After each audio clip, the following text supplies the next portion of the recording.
Khanna, a Democratic member of the House Armed Services, Agriculture and Oversight Committees.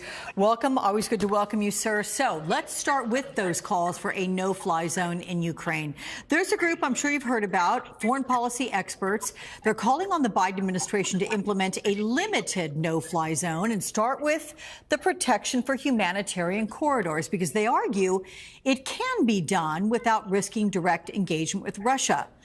I know you are against a no-fly zone, but this limited proposal, what do you say to that? And I should say that General Barry McCaffrey was on earlier in the last hour, and he suggested it was absolutely foolhardy to go about a limited no-fly zone.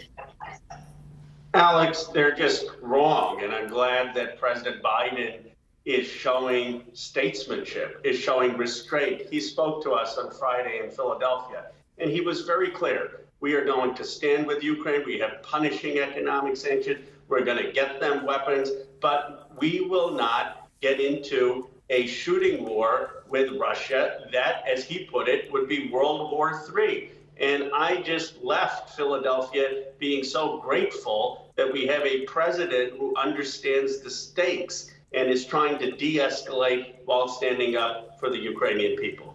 Yeah.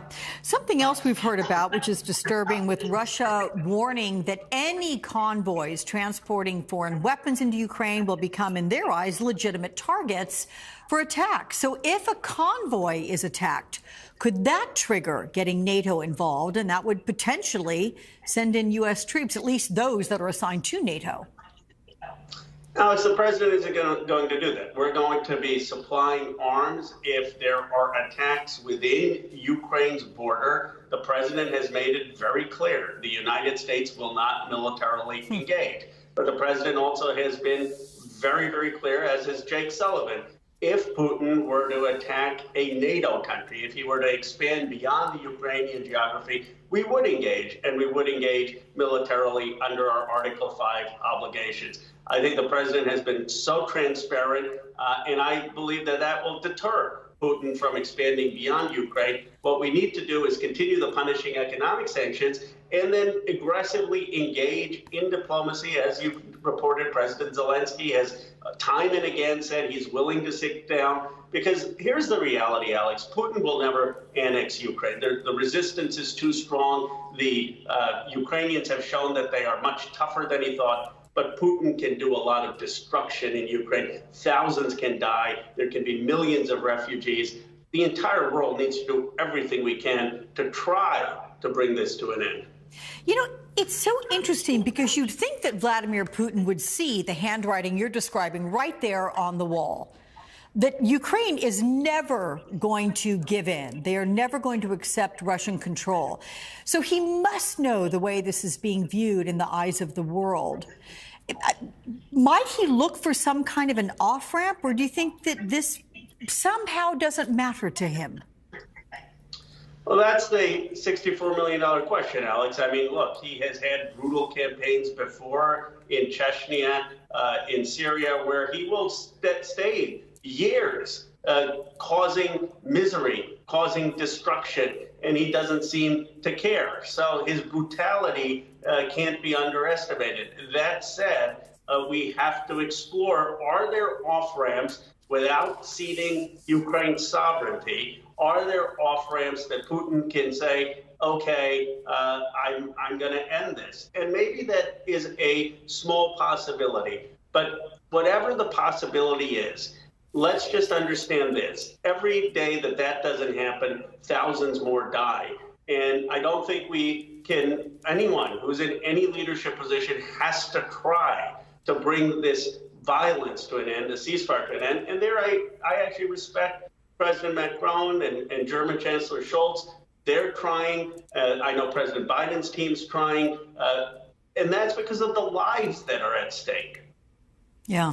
Well, certainly some communication is better than no communication. But is there any indication that the communication that they are conducting currently is having an effect on Vladimir Putin? I mean, the actions speak louder than the words, although his words have been pretty harsh as well, apparently, according to Macron.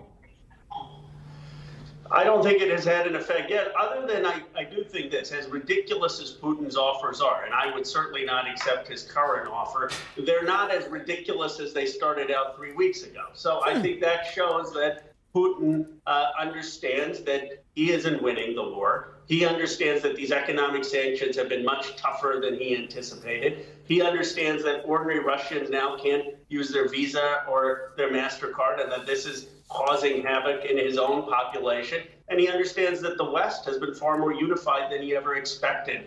So if we continue down this line, the hope has to be that he sees some off-ramp. But the important thing, I think, Alex, which the administration has done, is be punishing on Russia, be solid with Ukraine in providing more weapons, but at the same time work with Macron, Scholz, and others to engage in aggressive diplomacy to try to have a ceasefire, which is good for the Ukrainian people, good for the world economy, good for our economy long term. Yeah, well, let's talk about that, because certainly one of the ways the war is impacting us here in the U.S., you tweeted this picture, we're going to put it up here, writing that gas in my district is at $6 and it costs over $100 to fill a tank. Working families are hurting.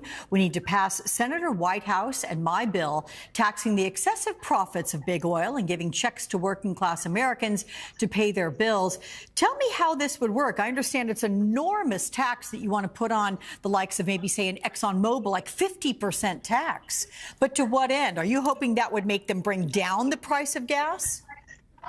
Absolutely, Alex, and it only would kick in if they're charging more than $66 a barrel. Look, these companies have made billions of dollars, and they've got, most of it has gone in, 40% of it into stock buybacks. They aren't putting this money into drilling more oil. And so we're saying, if you're going to be charging these extraordinary prices and making billions of dollars, we're going to tax it. And by the way, we're going to use that money to give checks back to people making under $100,000, put more money in their pocket so they can afford to fill their tanks. And the idea is that this will incentivize them to lower the price to avoid that windfall tax. It's not a new idea. Senator Kennedy proposed it. It's been proposed many times before, and I think it would help bring gas prices down. One quick point, Alex, if you disagree with this, propose something else. What we can't do is just stand by idly. Okay. Khanna, thank you so much. But being a California buddy of mine, let me just tell you, a friend of mine just sent me 2 shots of gas prices. Mammoth Lakes, California, granted up in the mountains, $6.99 for a gallon of super. But even worse, Death Valley, California, I can't believe my eyes, $8.75 for a gallon of regular. Wow. She's probably watching right now thinking, I can't believe you just talked about it. But I mean, that's pretty stunning. It's a problem. All right. Thank you so much, Khanna. Good to see you.